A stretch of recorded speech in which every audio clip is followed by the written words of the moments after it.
Ito yung start ng ano, no? Yung sa may saging. Sir, ang frontage po nito 200 meters plus. Ang laki. Kasi yung ano niya, sukat 3.9 hectares. So kung mapapansin nyo, malaki na yung ano, 6 meters yung ano niya, kalsada.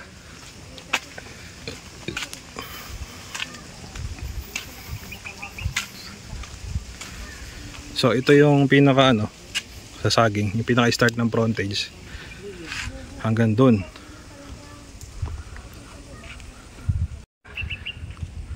Ito mismo yung property. Ano siya, paangat. Paangat siya.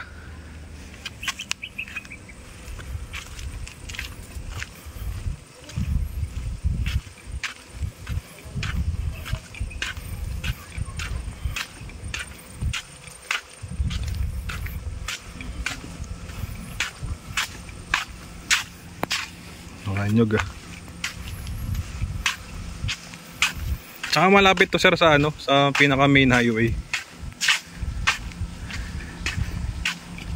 Masasamahan niyo po ba ako kung saan hanggang dulo? Ayun po, dito po. Tara, samahan niyo po ako para eto, naka-video tayo.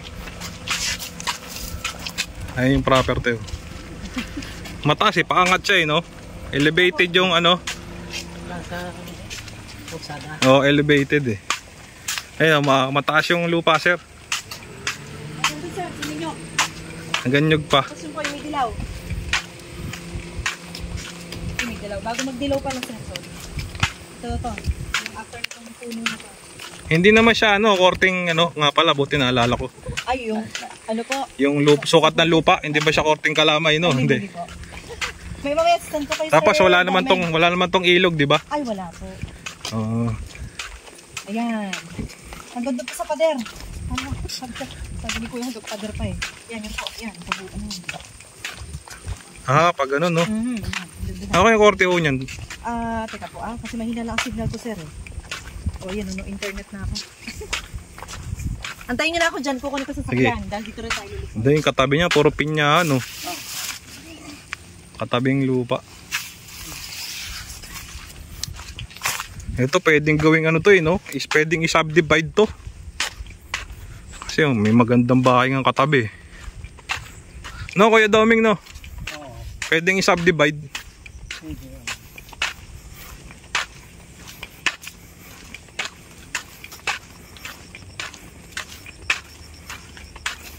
Yan, hanggang doon sa pader, no? Oo, may higit 200. May higit 200 ang frontage, no? Oo.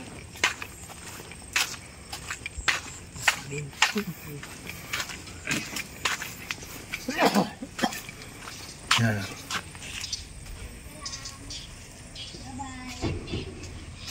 Paangat siya eh, doon. Subukan natin pumasok sa loob.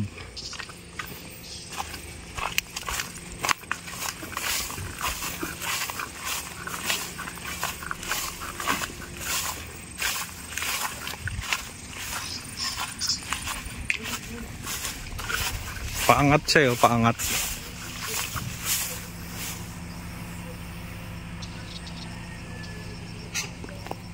Yan sir, oh. Maganda siya. Kapit sa kalsada eh. Tapos mataas yung lupa. Toledo po to sir, Toledo silang. Ang lapit nito sa Tagaytay.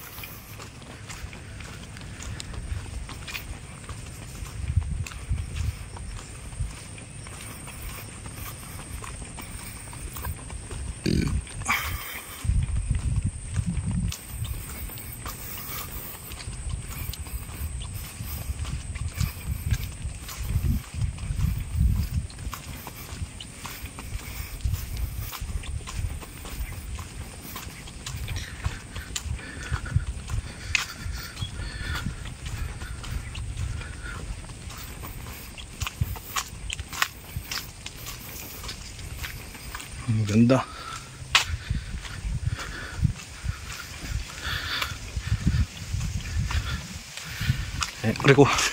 Yan mismo yung property.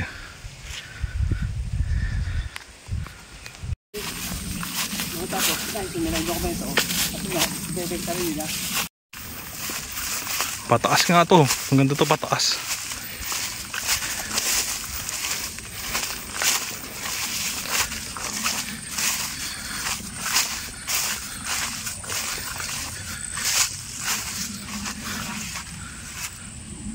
Elevated yung lupa eh. Pataas.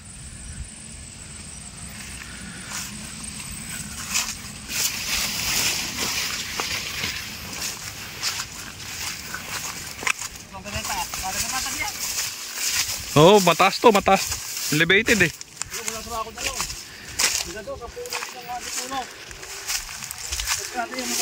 Kwadrado ano? Oo. Kwadrado yan. Bah, laki ng bayabas ah. Dami ko bayabas eh. Kakawin yung bayabas. Ayun. Hindi ba natin bayabas. Ayan o. Huwag mo na bayabas. Lalaki. Ayan. Ayan, masarap dyan o. Ayan o. Oo nga, makakuha nga. Laki oh. Patay mo na to, laki bayabas. Video o. Nabibidyo ko eh. Ayan o. Ayun pa. Ayun o. Ayun o. Nagbihinog o. Ayan. Maganda yung ano. May bakod na pala siya. Oo. Greetings mga kababayan. Ito po si Attorney Rogelio Wong ng Batas Pinoy. Ang ating pong channel ay isa pong Legal Aid Public Service Program ng inyong lingkod. Ang mapag-usapan po natin dito ay wag niyong maituring na isang legal opinion bagkus consider our discussion for academic purposes only. Sa mga subscribers, viewers, marami pong salamat.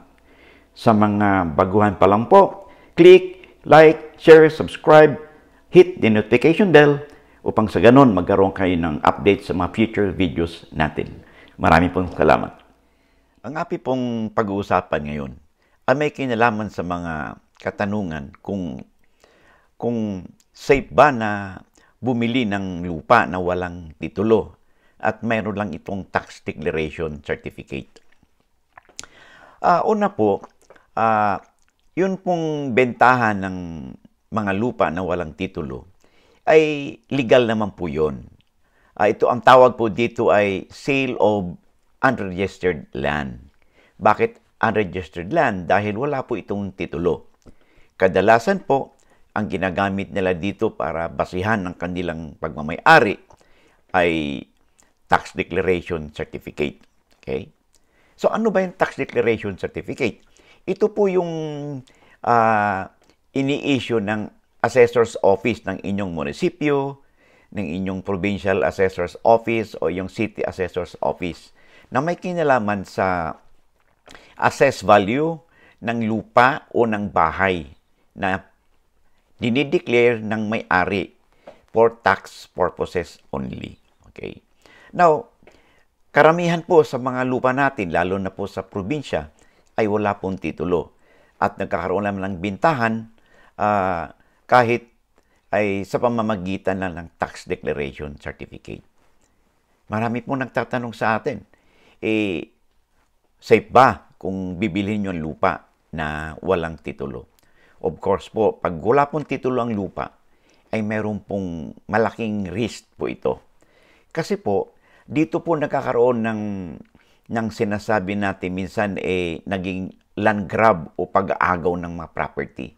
Kasi po una, yung tax declaration certificate lang po dahil wala kang titulo, hindi ito nasa ilalim ng ating torrent systems, ay dito po una, yung area po nito, yung exact boundaries po nito, ay hindi po na-establish. Kadalasan po, ang mga boundary nito ay kung minsan nasa puno ng kahoy o kaya may mga fence o kaya may mga halaman o sa pilapi lang po, no? Kung ito man sa may palayan, no? So, karamihan dito po walang titulo. Ngayon, dito po, pag bibili po kayo ng lupa na walang titulo, tax declaration lang, iba yung pag-iingat po. Yung nga pong may titulo na, minumungkahi pa rin natin na mag-exercise kayo ng due diligence, lalo pa kung walang titulo. Una, kung wala pong titulo, the same due diligence po, check po ninyo kung legit ba yung may-ari. Okay? Ibig sabihin nito, kikilalanin ninyo kung yung bang nagbebenta sa inyo ay talagang legit ba ito. Then, pag-establish na po na legit ito, ay pumunta po kayo sa assessor's office. Okay? At base dito sa tax declaration certificate, sa kanilang tax mapping, no? Makikita po niyo doon, ititrace po ninyo yung history ng lupa kung saan ang pinaka-original na may-ari nito nagkaroon ng tax declaration, kung paano ito nailipat, no, sa mga successors in interest, no. Kailangan mo ma-establish po ninyo ito, no. Kasi kung hindi po, at lalo pa, wala nga titulo ito, ay yung pong tax declaration certificate, mas madali naman pong kunin yun, no, sa assessor's office kaysa magpapatitulo ka ng lupa. Pangalawa, pag kayo po may kopya ng tax declaration certificate, inyo pong busisiing mabuti. Kasi po, yung tax declaration certificate, dalawang klase po yan. Yung isa po ay may kinalaman lamang sa improvements o mga, bahay, okay? O mga halaman o mga, kung may mga malaking mga halaman po doon, mga tanim na mga nyog, o mga improvements, mga crafts po nito, ay yung po, mga improvements, may structure, ay mayroon po ding hiwalay po din po yan, no, na tax declaration certificate. No, so maaari po na ang isang property ay dalawa po yung tax declaration certificate, lalo na ko ang may-ari ng bahay at ang taxpayer na nagmamay-ari ng lupa ay magkaiba. So yung iba po, akala nila pag pinipresenta yung tax declaration certificate, yung pala may sa improvements lang ito sa bahay, akala ay sa lupa na ito. At doon, nagkakabilihan na. So, busisiin yung mabuti. Okay po? At puntahan po ninyo yung property, inspectionin po ninyo. Tingnan po ninyo, interviewin nyo yung mga karating na mga nagmamay-ari nito, o sino ba talaga may-ari nito, para po ma-establish po ninyo, no? Na legit ba yung property, no? At kung ito po hindi pa na subject to auction sale, kasi po karamihan po sa mga amilyar o property tax ng lupa, lalo na sa probinsya po, ay napapabayaan po ito. Hindi nababayaran sa mahabang panahon yung amilyar, at hindi nila alam, dahil ito'y matagal ng panahon na hindi binabayaran, ito po'y narimata ng local government at na public auction na pala ito, naibenta na pala sa iba. So, yung tax declaration nito, hindi alam ng may-ari, o ito pala ay na-cancelled na. Kaya kailangan i-check ninyo sa assessor's office. Okay po? Ngayon, makakatulong po ba kung meron kayong lawyer? Of course po, mas malaking tulong po kung meron kayong makakatulong na abogado upang makapagbigay sa inyo ng advice o ng gabay, no, hinggil sa mga transaksyon na sa lupa, no, lalo po sa lupa, masyado po masalimuot po, no, ang lupang ito. Ngayon po, ito rin tandaan natin, halimbawa, yung tax declaration certificate ay marami pong may-ari, okay, namatay na po yung nagmamay-ari ng lupa, okay? May mga heirs po ito, may mga anak po yan, may asawa. Yung iba po niyan, kung saan-saan napupunta, no? Yung iba hindi na makita, yung iba ay namatay na. Paano po yan mapapalipat sa inyo kung wala po mga kaukulang mga settlement ng estate na gagawin? So, alamin po ninyo yan. Hindi yan porque may isa lang pong anak o dalawa na lalapit sa inyo, okay, pinagbibili yung kanilang shares. Basta na lang kayo papatol doon. Kasi po, alamin ninyo, ilan ba silang magkamag-anak, mag-anak, sino-sino ba mga ito? Kasi po yung iba, basta na lang bumili, and all of the sudden, akala nila kampante na sila, biglang may susulpot. Yung pala, tagapagmana siya. O yung pala, pinagbili ng kapatid, o ng ina, o ng tatay, na hindi alam, no? Na hindi alam ng kapwa niya heirs o tagapagmana. Ito po ay problema po yan, no? So, alamin yung mabuti talaga, no? Kasi risk na po yung bibili kayo ng lupa na may titulo. Mas triple po yung risk pag wala pong titulo yung lupa. Kasi kadalasan po, akala nung iba, 20 years, 30 years, 40 years na sila nakatira doon. Ha? wala silang titulo. Sa isang araw na lang, magigising sila. Meron nang kumakatok sa kanilang bahay, pinapaalis sila dahil hindi silang may-ari at nakikitiran sila. Nagpapakita na ng titulo. At dito po, nagkakaroon ng land grabbing. Oh. At hindi lang po land grabbing. Akala ng iba ay dito po rin, common po yung tinatawag nating double sale or multiple sale. Kung saan ang isang lupa na walang titulo ay nung pala hindi nyo alam na ibenta na pala ng 2, 3, 4 na beses. No? Kaya ito na ngayon. Pag nabili ninyo ito, nako, maaring mapapasabak po kayo sa asuntuhan yan. At tungkol lang sa presyo, opo, pag wala pong titulo talaga yung lupa, ay mura po talaga yan compared sa may titulo.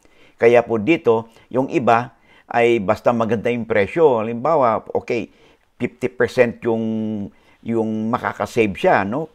Kaysa yung presyo ng lupa na may titulo, kung willing siyang mag-take ng risk, o sige na, bibilhin na niya ito. Ngayon, you need to find out later on na marami palang mga claimants yan. So, ang natipid niya ngayon doon sa gastos, nauwi lang sa gastos sa abogado dahil nagkakaroon ng kaso, magkakaroon ng stress, no? Frustration. So, hindi worth na bumili ng lupa na lalo na kung hindi nyo masyadong kabisado ang history ng lupa na walang tax declaration certificate. May risk po ito. But if you're willing to take the risk, kayo na po yun. Judgment call po ninyo yun. Okay po? So, yan po ang mga ibang mga dapat nating gawin, no? Ngayon, isa pa rin po yan na isang pagkakaugat ng mga anomalous na yan, na mga transaksyon. Minsan may pumupunta sa inyo, meron siyang special power of attorney, ang SPA kung tawagin, na di umano, siya ay may ina-authorize siya ng may-ari o isa sa may-ari na ibenta. Naku po, pag medyo ganyan, medyo hanggat maaari, huwag kayong mag-deal sa special power of attorney lamang sa SPA. Kung maaari, kausapin nyo mismo yung may-ari. Titingnan ninyo yung tax declaration certificate. I-trace ninyo sa tax map o sa records ng assessor's office kung sino ba talaga ang mga may-ari nito at yung history po nito upang malaman po ninyo na kung sino yung inyong kausap. No? So, kung ahente lang ho yan, may SPA, yung iba, Xerox lang o kahit na po notaryado ito at original, do not take it as yun na talaga yun. No? You have to exercise due diligence. Okay? Now, bukod pa dito, bago kayo sumubok sa bumili ng tax declaration certificate lamang, kailangan po ipasurvey po ninyo ito upang malaman po ninyo yung boundary at mga exact location po nito. No? Magpasurvey po kayo upang magkaroon kayo ng subdivision at saka lot plan, no? doon sa lupa. In preparation din po ito kung kayo ay mag-apply ng titling doon sa property. Kasi kailangan po yun. No? So, importante po na magpa-survey po kayo sa licensed geodetic engineer. Okay po?